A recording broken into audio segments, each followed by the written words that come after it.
बर' majority बर' inhabited दङ आरो फैबाय थानाय 2026नि बिसायख'थियाव बेबायदि माने जि मोनसे षड़यन्त्र बिनि इम्पेक्टआ थारैनो गोलैगोन जों सोरखौबा देरहाहोनोबो हायो सोरखौबा फेजेननोबो हायो आरो कुनु कारनाव जों आपस खालामनाय नङा दिनैसिम दासिम गिबि मन्थ्रिया बिनि सायाव स्टेप लादों जों गोजोननाय मोनदों बिथांखौ धन्यबाद बावदों किन्तु दुलाराय बर' फरायसा आफादनि उदालगुरि जिल्लानि बे मावखुलियाव दिनै मोनसे गोनां आयदाखौ लानानै हरखाबनो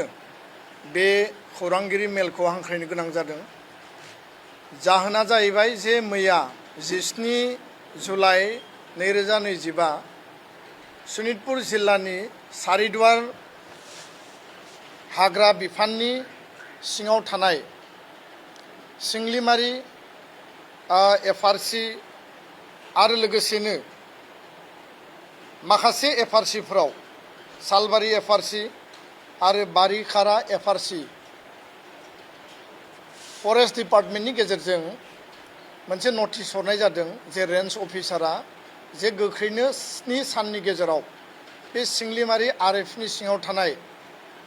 नबिन दैमारि बुद्धिराम नार्जारि बिरेन बसुमतारि आरो गासै सा 40 परियालनो बिथांमोना एभिक्शननि नटिस दैथायहरदों आरो 7 साननि गेजेराव बिथांमोना बे जायगाखौ नागारनानै थांनांगौ होननानै बेयाव दैथायहरदों सनितपुर जिल्लायाव गासै आरो बिश्वनाथ जिल्ला आनडिभाइडेड सनितपुर मोन 8 विधानसभा समष्टि दङ बिनिनो मोनसे विधानसभा समष्टि पुराना सटिया आरो आथिखालनि नौदुवार बे नौदुवारनि सारिदुवार बे ओनसोलाव गोबां समाव जोङो गोबां जेंनानि मोगा-मोगि जाबोनो गोनां जादों बिटिआर एकर्ड इमप्लिमेन्टेशननि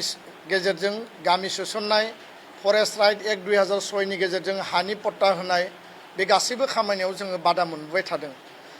थेवबो दुलाराय बर' फरायसा आफादा जोंनि खामानि मावनायखौ जोङो नागाराखै आरो दाख्लैबावै 6 जुलाइ आसामनि गिबि मन्थ्रिनि चेयारमेनशिपआव एकर्ड इमप्लिमेन्टेशननि जि मिटिं जादोंमोन जेराव आसामनि चिफ सेक्रेटारि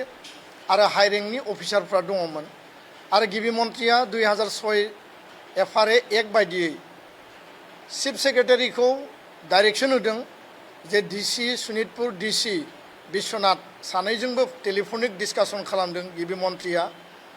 जे आद्रा थाबावनाय बिश्वनाथनि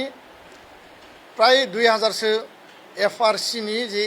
एफआरए एन्टाइटेलमेन्ट दङ बेखौ होनांगौ आरो 9000सो जि सनितपुर जिल्लायाव दङ बेखौ गोख्रैनो होनांगौ दा बे खामानिया सोलिगासिनो दङ चिफ सेक्रेटारि बिथाङा इन्सट्राक्सन होनाय जादों गिबि मन्थ्रिया डाइरेक्शन होदों बेबायदि समाव माने डिएफअ सम्पक डेका आरो रेन्ज अफिसार सुजित नरक बिथांमोननि गेजेरजों बे ओनसोलाव नटिस सार्भ खालामनाय जाबाय आरो रायजो राजानि गेजेराव मोनसे हुलुस थुलुस थासारि सोमजिबाय जे मा कारनाव बे नटिसखौ होनाय जाखो जों बयबो मिथिगौ जे भारताव मोनसे आयेन दङ एफआरए एक्ट 2006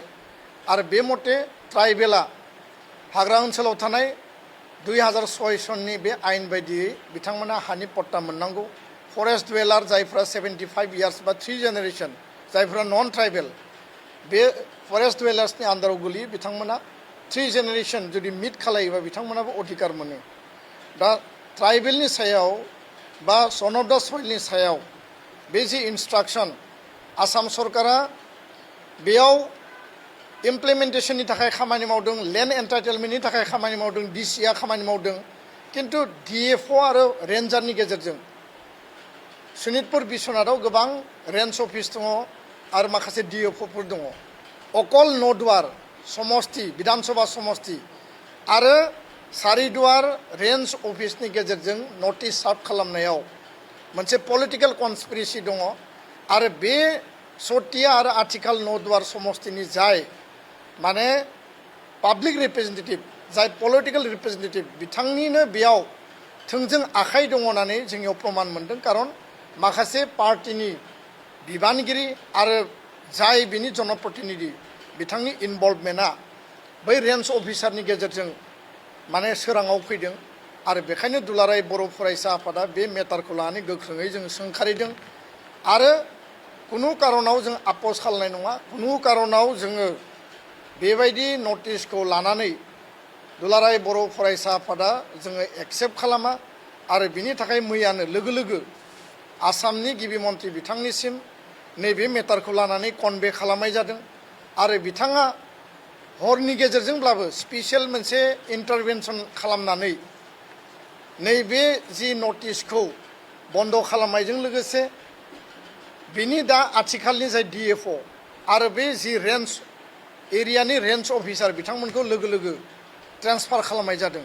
दा बेखायनो थारैनो नैबे जि एभिक्सननि जि नटिस बे नटिसआ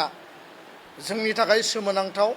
आरो जेराव FRA एक्टनि गेजेरजों लेन्ड एन्टाइटेलमेन्टनि खामानिया सोलिबाय थादों बे समाव बेबायदि खामानि मावनाया थारैनो एकर्डनि स्पिरिट आरो FRA एक्ट 2006 जि मोनसे आयेन बे आयेननि